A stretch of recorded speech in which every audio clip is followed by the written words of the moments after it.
going around corners, though, right? How is it with Reno, though? I mean, these people are nuts. They really are, especially riding with bikes around them. You know, you can't run around and you can't yell things at people in Reno. When summertime happens and the windows go down, you start yelling stuff at people, they pull out guns and try to kill you. So, and it's funny because they always say, in Reno, they say, well, there's a traffic jam at the Spaghetti Bowl. How many of you have ever been through Los Angeles, Philadelphia, New York? This is not a traffic jam in Reno. This is like 3 kids on a big wheel that got tied up a little bit, okay? This is 20-minute traffic jam at the Spaghetti Bowl. No. And that's why I don't watch NASCAR. There's no sense. Especially during the wintertime when it's icy. I take a case of beer, I head down to the Spaghetti Bowl, I sit on the side of the road, and I watch as people go through. School bus, woo! UPS truck just hit a car, woo! Just like NASCAR. They're all going the same direction. So my name is John Ager. I grew up in Philadelphia, outside of Philadelphia, Pennsylvania, not in Philly. Frankly, anybody who's from Philly. I'd like to take every pedestrian from Reno that walks across the crosswalks right in front of you, and I'd like to take them to Philadelphia for one day, because they'd be dead inside of 3 hours. Because in Philadelphia, that is not a safety zone. In Philadelphia, that is a place to be hit. That's a target zone. So, let's see. I was a cop for a while. I was a cop for about 11 years. Rev, you okay, bud? That's good.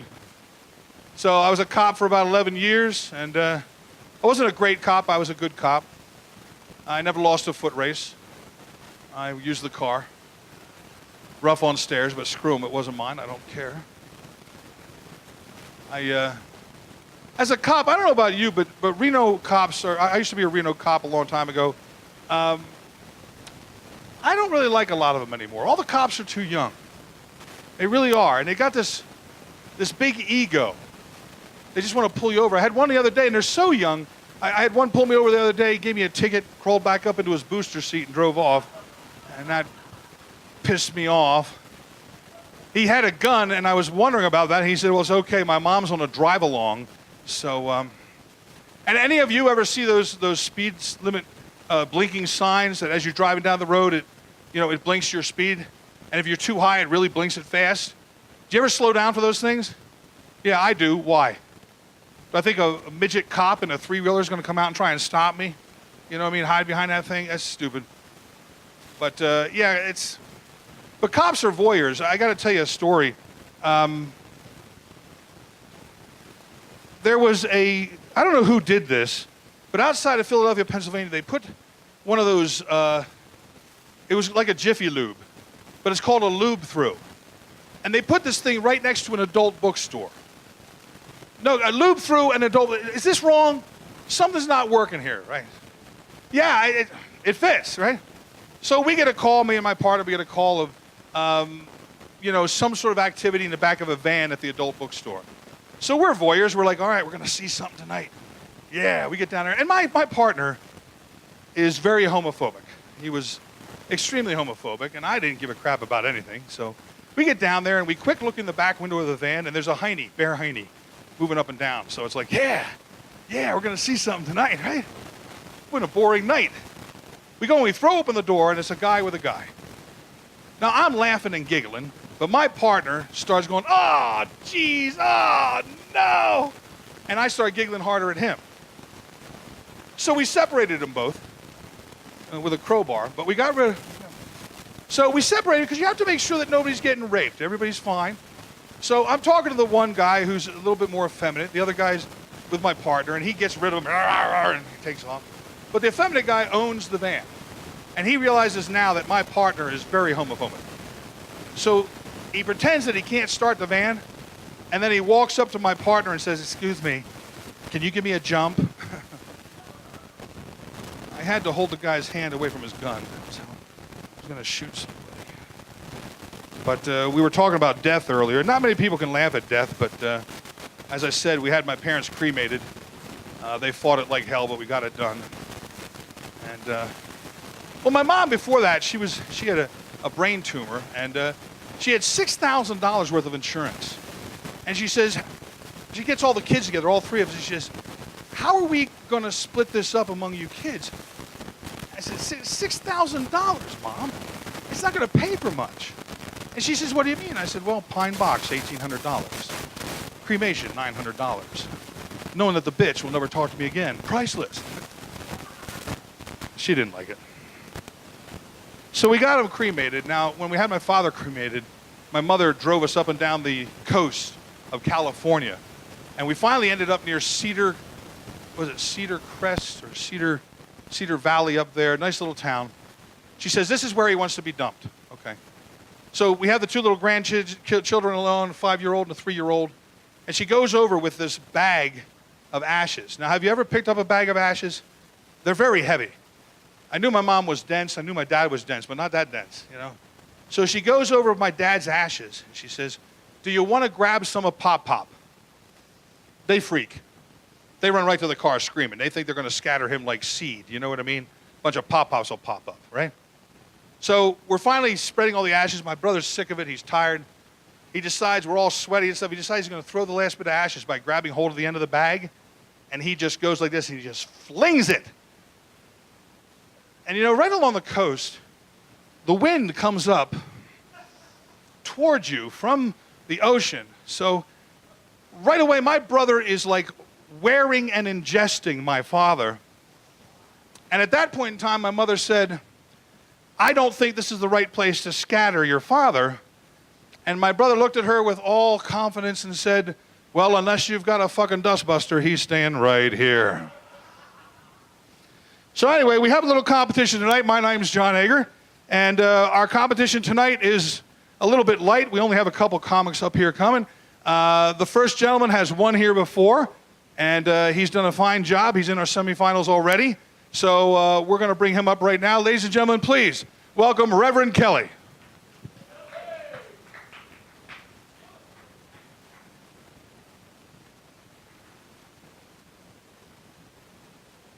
I'm a little dyslexic because I went to school in Washoe County.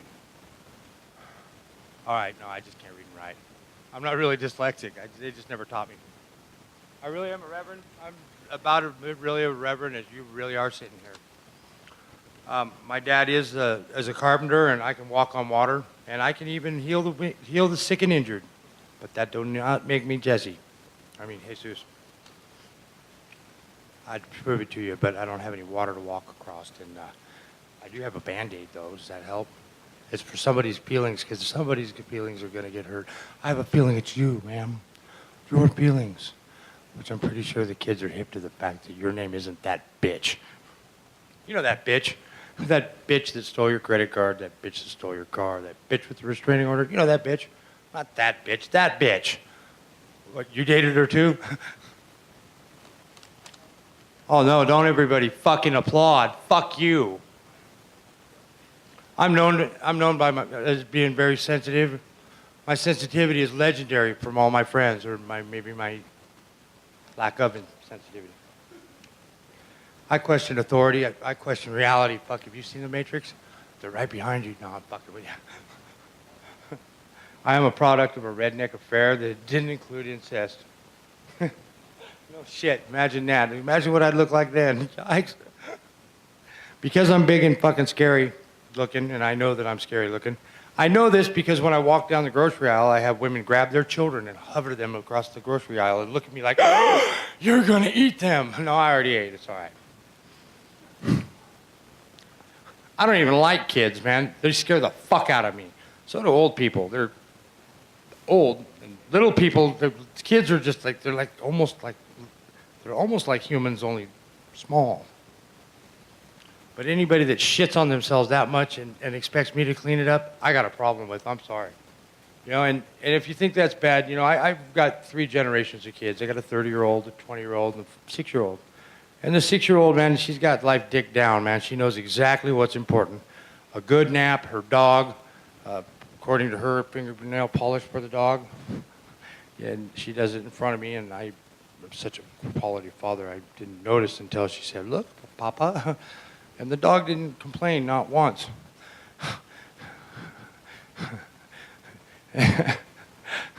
Until the mohawk.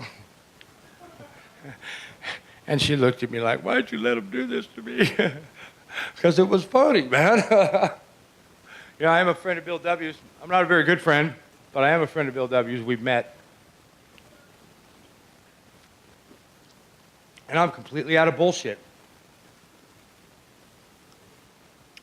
Let's see. How big and scary planet. Oh, underestimate. You guys want to hear crap I heard in the news? You'll love this. I'm not going to mention her name, Erin, on Channel 2, where she, right last May when we had the meteorite, not this last May, but last year when we had the meteorite fly through Reno and everybody saw it, she said, looks at the weatherman and goes, where do meteorites come from? And this man rolled his eyes in the back of his head so fucking hard, I'm surprised he didn't pass out.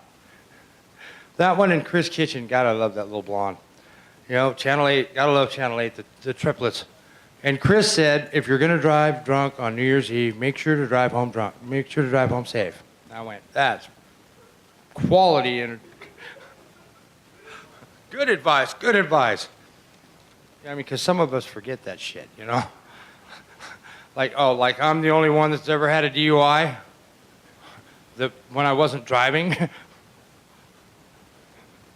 You know, it's funny, you said you were a cop for a while. I ran from the cops for a while. We got a lot in common. Can you see me now?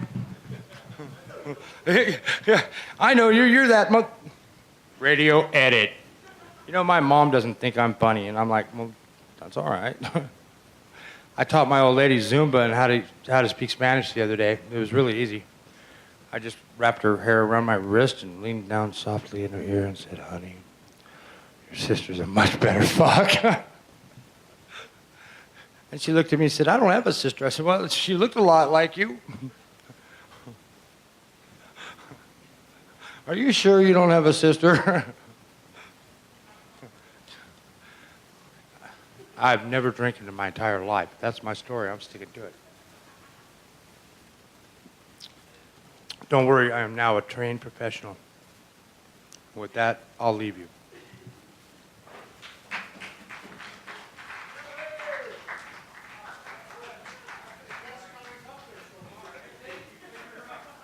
Hey. Good deal. Keep it going for Reverend Kelly, ladies and gentlemen. Reverend Kelly, how we doing? We just doubled our audience size. 2 more people came in and sat at the bar. So that's cool. We love that. I don't know about anybody else, but my father was nuts. You know, when I was younger, everybody talks about child labor now. I was raised for child labor. First 7 years of my life, I thought my name was While You're Up. While you're up, get me a beer. While you're up, mow the lawn. Hell, my dad had the first remote in 1965. It was me. Get up and change the channel, you little SOB. Thank you so much. I told him one time, I said, Dad, can we go to the zoo? He said, if the zoo wants you, they'll come get you. Otherwise, we're not staying around, okay? Yeah, it was funny. I mean, he was sick. He used to make us run out on foggy days in between headlights to see if they were cars or motorcycles. Sometimes they were cars. One time I was playing softball in the middle of a horse pasture. I said, Dad, I got to go to the bathroom. He says, go over by the fence. It was electric. I still get excited at Nevada Energy trucks. That's kind of funny. But, yeah, he was kind of wacky. He always told me I was going nowhere, you know, and that's the largest place in the world is nowhere, because everywhere there's a nowhere somewhere. I mean, you ever go up to an accident, I don't know if you've ever been in an accident, and somebody says, man, that tractor trailer came out of nowhere. That hurricane came out of nowhere. That little old lady with the walker came out of nowhere. Slowly, but she came out of nowhere. Nowhere was a bad place. My father told me when I was 16 years old, you're going nowhere. I ain't found it yet. I haven't crossed the border. One time, I was following this little old couple, and apparently they had nowhere to go and all day to get there, but I didn't have that kind of time. I wanted to get nowhere fast. Got lost in the middle of the street somewhere, and called my dad up. He says, Christ, you're in the middle of nowhere. I never got strip searched, never got asked for a passport. So I think next time I want to go nowhere, I'm going to pick up a 16-year-old kid and say, where are you going? When they say nowhere, I'm going to say, hop in. I got a V8. We'll go there fast. Now, the person you have for your competition next, ladies and gentlemen, and actually this is the competition because Reverend Kelly is already in the semifinals. And this gentleman is new here to Studio on 4th, but not new to comedy. So please give a warm welcome to Mr. Ethan Pickett, please. Ethan Pickett. What's going on, guys? Awesome. Yeah, of course. Dang it. Every time I pick up a microphone, I always get that voice in my head like, dang it, now they know which hand I use. I almost forgot I was here on 4th Street. I saw you guys riding your double bike. I'm like, oh, nice bike. You looked at me like I was trying to steal your inner tubes for a fix or something. Yes, good times. I used to live on 4th. That was a nightmare. Does anybody here live on 4th? I wouldn't admit to that shit either. Yes. A little bit about myself. I have a neck tattoo, in case anybody here is blind. Somebody told me the other day, they're just like, oh man, your neck tattoo makes you look Latino. I'm like, wow, like how arrogant, like how like ignorant is that? Like that's stupid. Like a neck tattoo doesn't make you look Latino. 10 kids shaved eyebrows and state benefits makes you look Latino, but not a neck tattoo, right? Yes. I'll be honest with you guys, I got the neck tattoo because I thought like it would make me more attractive like to women. Like I thought girls would, oh my gosh, that guy's so much more sexier. That didn't work. You know, I thought it would make me cooler, you know, as well. Like to me it was the new cigarettes. Hell yeah. Gotta be so much more cooler. And now that I'm older, like I realize like the only thing a neck tattoo has done is increase my chances of being in a police lineup. So yes. Yeah. You know, you would think with like something like this on your neck, somebody in my family would have the decency to get me a fucking turtleneck. Nope. They always say the same thing. Great neck tattoo. Good joke. Love it. It's a great crowd. Not a tough crowd. I love you guys. There's what, 7 people here? 5 people, minus Reverend Kelly. I'm sorry, man. That wasn't fair to you. I'll let you guys in on a little secret about myself. I'm white trash, which I don't see as a bad thing. You know, I think it makes my life simpler because when you're white trash, you come up with shortcuts to make a task like simpler. Like at my house, like if the dog shits on the carpet, I have a designated vacuum for that. Yeah, I call it the duty devil. Yes, it's bagless, which means it's dishwasher safe. I mean, like, why would you pick up poop with a bag? That's like a perfectly good waterproof tackle box.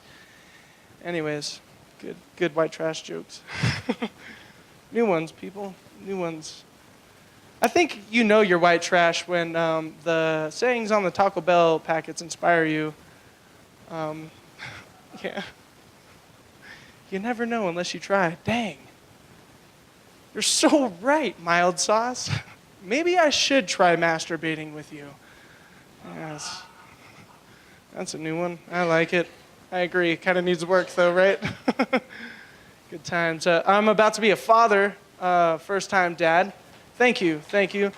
My first kid is a boy, thank God. I've heard girls are a nightmare to raise. You know, I have to say, dealing with a pregnant woman is not easy. Like, nobody tells you, like, you're, like, having a normal conversation with a pregnant woman does not exist at all. Like, I'll be like, hey, babe, are you hungry? Yeah. You want me to get some pizza? I don't really feel like pizza. As a matter of fact, I don't even like pizza. Like, you know I don't like greasy food. Like, you should know this by now. Like, pizza makes me gassy. Like, I've already gone through like 2 broths today because I'm lactating. The last thing I need to do is shart my goddamn panties. Like, you should know this by now. Like, I'm having such a bad day. My back hurts and you did this to me and I've always hated your mother. So that's a no on the pizza then, I guess. No, I don't want any damn pizza. That's my wife. I am married. My wife, she asked me a weird question the other day. She's like, do you masturbate? I'm just like, what? Do you masturbate? No, of course not. I don't do that, like, at all. But you know it's a lie? Like, as soon as she goes to work, I get to watch porn with the sound on. Yay, highlight of my day. Yes. Play Where Haven't I Left the Stain? Anyways, we're at the mall the other day, and she's like, I want to get a black light. I'm like, really? That's,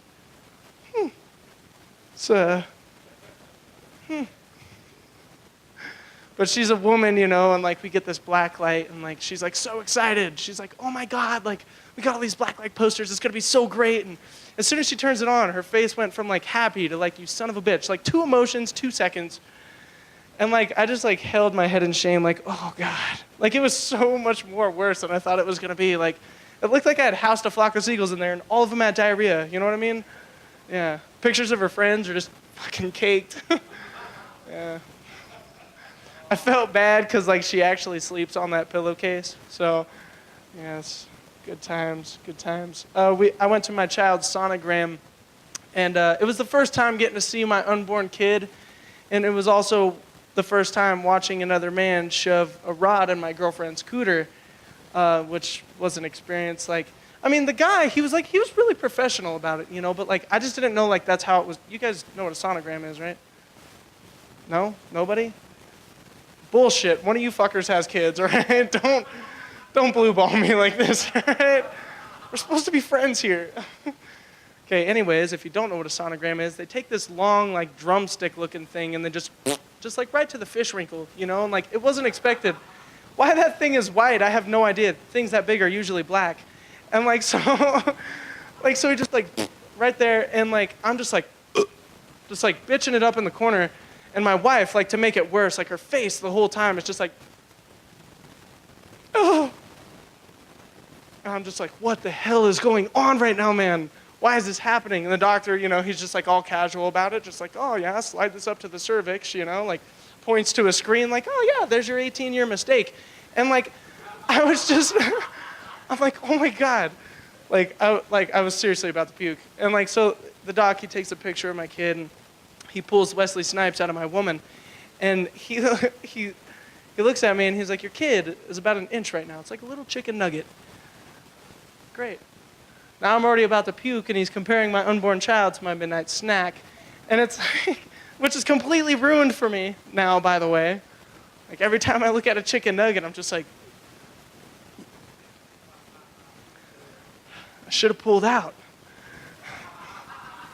And that's how that joke has to end. Good times. Good times. Well, thank you guys so much for having me here. This has been a blast. I was online the other day, and I saw this basket of laundry, and it was like one of those meme like type pictures, and it said women, because this shit ain't gonna fold itself. I agree. That's funny. And like, so I liked how quick and whippy it was, you know? It was just like one word and then boom, punchline, like right to your face. So I started making ones of my own. And they're kind of coarse, kind of offensive. So just bear with me here. First one, 1,000 Mexicans. Because grass grows way too fast. Good joke. Percocet. Because that shit makes me feel good.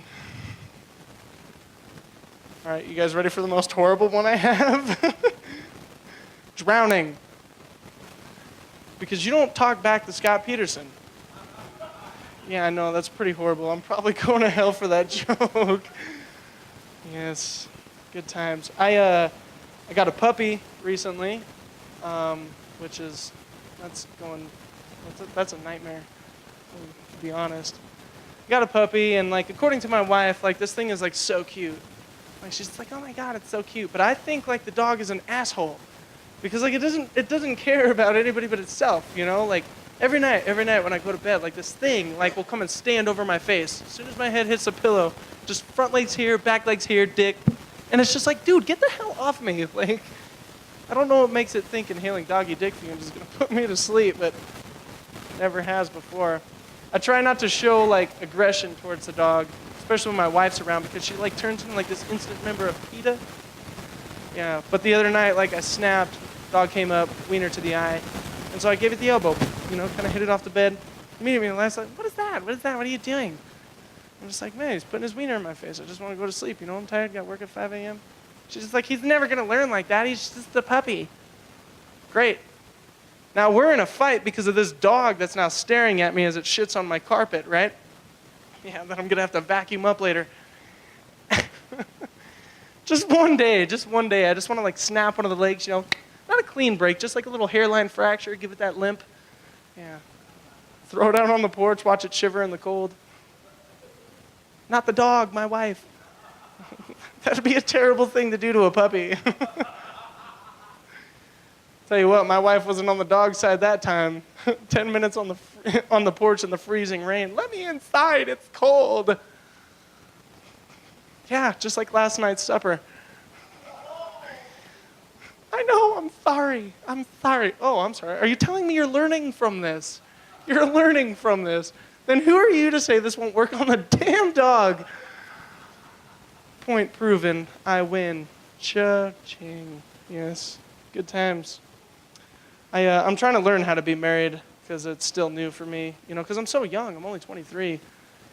And it's different. All my friends, like they always have to tell me about their great stories. Dude, last night some girl totally blew me for like 2 tablets of ecstasy, but it wasn't, man. It was just ibuprofen.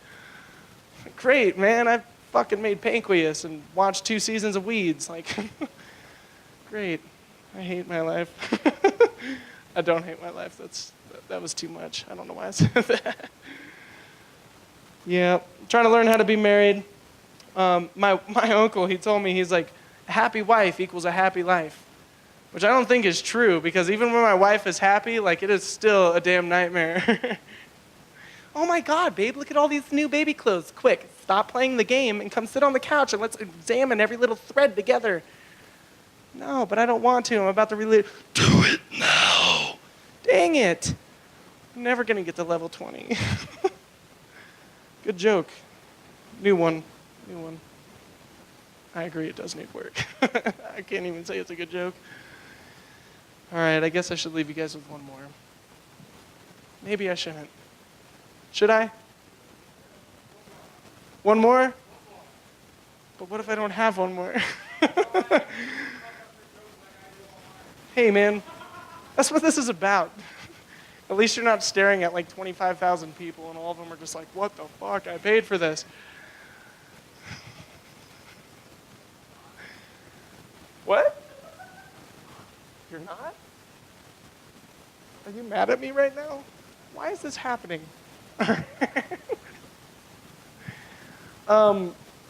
People say I'm from Sun Valley, which isn't true. I'm not. I mean, fuck, I probably got more copper pieces in my car than anybody here, but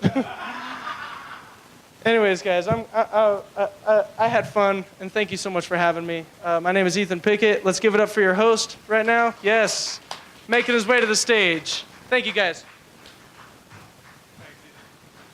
Keep it going for Ethan Pickett, ladies and gentlemen, and the Reverend Kelly. So I wanted to tell Ethan that his poor wife is going to be raising 3 children now. Him, the child, and the dog. As most women here know. Beer break? Go right ahead. We're going to finish up in a few minutes anyway, and the good thing about it is the bar is only 5 feet from the stage area, so it's not that far. So look at a couple things here. I like now, I'm older because I become the designated driver now for all the people at work that are under the age of 40. And I had one interesting thing. A Asian gentleman, they gave him AMFs. You know what they are, AMFs? Adios, motherfuckers. And he thought it was a girly drink because it tasted sweet.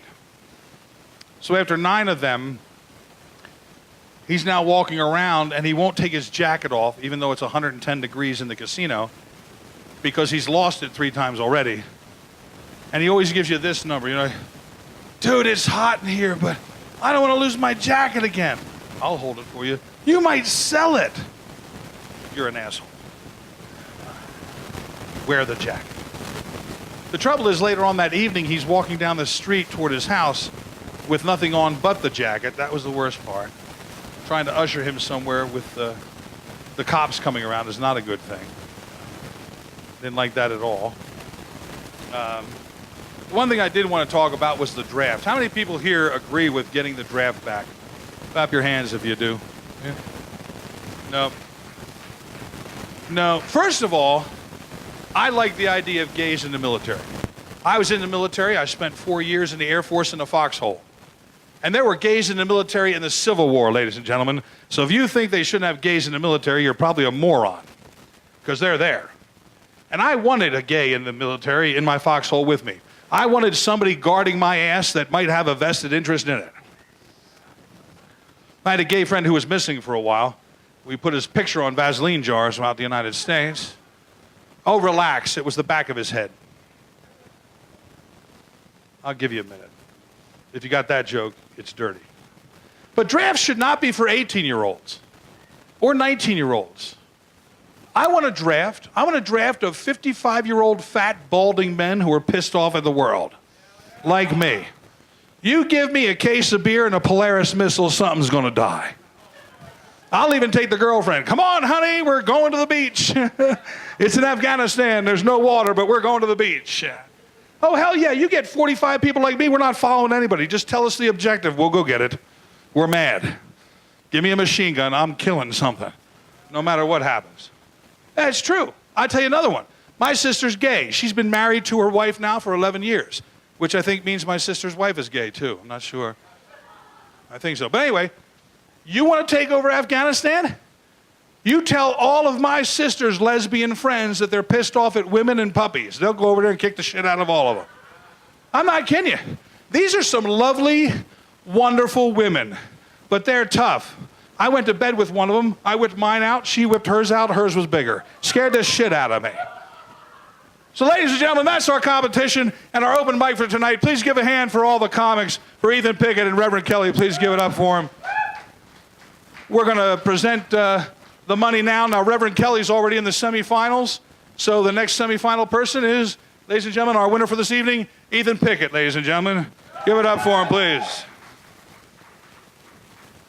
Now, normally it's a $50 prize. I took out $42 for my fees. I'm just kidding. Congratulations. Way to go. Good job. Ethan Pickett, ladies and gentlemen. He's our next semifinalist. And we are here every Tuesday night. It's free of charge. We try to start around 7:30, but it seems like everybody's fashionably late, so somewhere around 8 o'clock. Please give it up for your bartender and take good care of him. Make sure George is taking care of it, please. And, of course, the great sound man, Doug, in the back. He takes care of all of us, too. Take care of him. So have a few beers, talk to us, say hello. And again, next week, Tuesday night, see you again here, 7:30. Good night.